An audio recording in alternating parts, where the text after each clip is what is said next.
परंपरागत खेती जो अपने देश में होती है कि उसके बारे में सभी मेरे फसल मित्रों ने जो जानकारी दी वो बहुत अच्छी जानकारी दी। परंतु इसी के साथ में आजकल जो तकनीक आधारित संरक्षित खेती वो बहुत अच्छी उभर करके सामने आई है। और उसका उदाहरण मैं बता दूं कि मैं राजस्थान गवर्नमेंट ने मेरे को 2012 में इजराइल भेजा था और वहाँ जो संरक्षित खेती के बारे में जानकारी लेकर के एक जयपुर के पास में 30 किलोमीटर दूर है एक मिनी इजराइल बन करके उभरी है। वो भी तकरीबन ये मानो कि 500 से 700 कोरियर्स एक जगह बनना हमारे राजस्थान के लिए और हमारे लिए बहुत बड़ी गर्व की बात है। उसमें पैसा आया, पैसों के साथ में कुछ समस्याएं भी आई। तो उन समस्याओं के लिए हमने AK सिंह जी को एक लेटर लिखा था। इन्होंने एक टीम भी भेजी। मैं बहुत बहुत धन्यवाद देता हूँ कि जो हमारे थ्रिप्स कंट्रोल नहीं हो रहा था उसका इन्होंने एक टीम भेज करके और उसकी निजात के लिए उन्होंने लैब बनवाने के लिए वहाँ जो हमारे एग्रीकल्चर कॉलेज जो ने हमारे गांव को जो गोद लिया था उस जो जैसे GS संधू साहब है वो भी अपने स्तर से ही पोलियो हाउस जो कॉलेज में पोलियो हाउस लगा हुआ है उनके वहाँ किसानों को बुला करके प्रैक्टिकल ट्रेनिंग देते हैं, क्योंकि उससे किसान को बहुत ज़्यादा जानकारी मिलती है। जो समस्याएं किसानों के सामने आती है उनकी प्रैक्टिकल वहीं पे समाधान होता है। तो मैं इसी की बदौलत जो ये केमिकल से कंट्रोल नहीं हो रहा है तो उसका निजात पाने के लिए मैं संस्था से ये अनुरोध करता हूं कि इसका कोई अगर बायोलॉजिकल कंट्रोल निकल करके सामने आता है तो वो किसानों के लिए और देश के लिए दोनों को बहुत बड़ा फायदा देगा। दूसरी चीज पोलियो उसमें जो हम कर रहे हैं उसमें और भी अनेक नई नई टेक्नोलॉजी है, जैसे हाइड्रोपोनिक हो गई। तो उससे भी संबंधित अगर कोई उस संस्थान की कोई पहल हो तो उससे किसान के भी पैसा आएगा और देश में भी पैसा बढ़ेगा। तीसरी चीज जो हम राजस्थान में पानी की कमी रहती है, टीले हैं, कोई पहचान नहीं है, परंतु इस संरक्षित खेती की देन से एक मिनी इजराइल उभर करके सामने आया। तो वहाँ हमने जो बरसात का पानी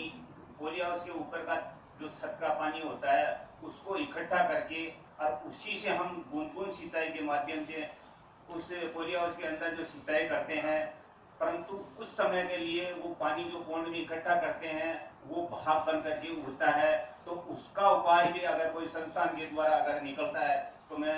गुजारिश करता हूं कि उस पानी को जो भाप बन करके उड़ता है उसके लिए कोई समाधान ढूंढे।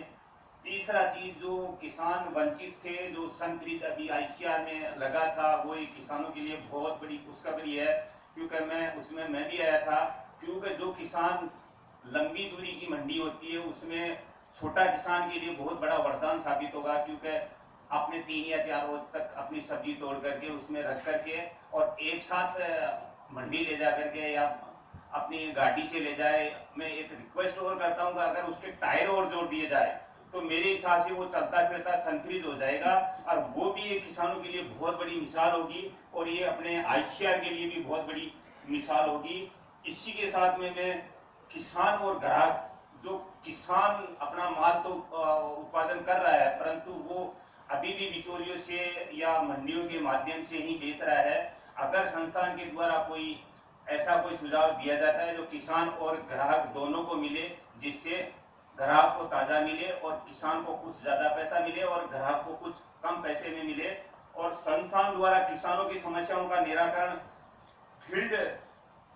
मतलब जहां भी जो फील्ड पे हो रहा है वहां अपने अपने अधिकारियों को थोड़ा सा सुझाव दे। वे किसान पढ़े लिखे नहीं है, किसानों की समस्या का समाधान अपने अधिकारी, क्योंकि ज्यादा पढ़ा लिखा नहीं होने के कारण से किसान कुछ गलत भी बोल जाता है। तो उसके लिए मैं सभी किसानों की तरफ से संस्था के जितने भी वैज्ञानिक हैं उनसे मैं क्षमा याचना करता हूं कि जो भी किसान अगर कोई गलत शब्द बोल दिया उसके लिए क्षमा करे। और ग्राफ्टिंग विधि जो हमने इजराइल में देखी थी, वहां 15 रोज का सेशन था। आज अगर इस संस्थान के द्वारा अगर ग्राफ्टिंग विधि से अगर किसान खेती करेंगे तो जो पैदावार अपन ले रहे हैं उनसे भी 4 गुना पैदावार ज्यादा हो रही है। और हकीकत में हमने देखा था, हमने एक छोटी लैब बनाई है, उसमें हमने 50 से 100 पौधे करके भी देखे हैं कि उसकी पैदावार में एक तो वायरस बीमारी आती है वो वायरस बीमारी नहीं आती, एक जो जड़गांठ या फंगस या जो विल्ट की बीमारी होती है उसकी रोकथाम हो जाती है। एक जो मैं इजराइल गया था तब से मैं रिक्वेस्ट कर रहा हूँ, ये संस्थान हमारी आत्मा की जो मांग है उसकी पूर्ति कर सकता है। जो बम्बल बी है वो हमने वहाँ इजराइल में देखी थी, उस अगर वो बम्बल बी हमारे को मिल जाती है पोली हाउस या नेट हाउस के अंदर जो पोलिनेशन का काम करती है, अगर संस्थान उपलब्ध करवाता है तो जो हम सीडलेस खीरा करते हैं उसके अलावा हम और भी फसलें लें, जिससे किसान की आमदनी दुगनी नहीं कम से कम 10 गुनी बढ़ जाएगी। और एक में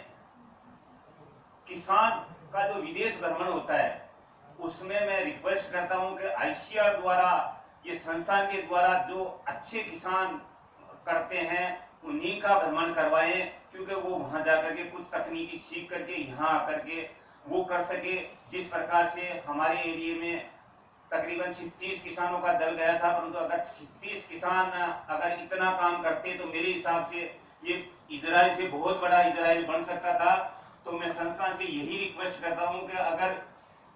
संस्थान के द्वारा जो अच्छे किसान, मेहनती किसान, जो जुनून हो, उसी किसान को वहां भेजा जाए जो तकनीकी सीख करके अपने देश के लिए कुछ काम करके आगे बढ़ पाए। और जो हमारे जो कॉलेज ने जो गोद लिया था, मैं संस्थान के द्वारा रिक्वेस्ट करता हूं कि जो आपके आईसीआर के द्वारा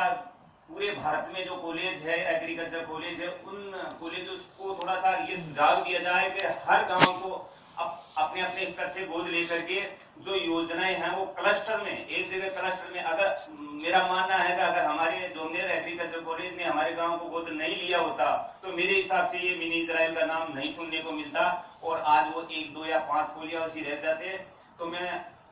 संस्थान से ये रिक्वेस्ट करता हूं कि जिस प्रकार से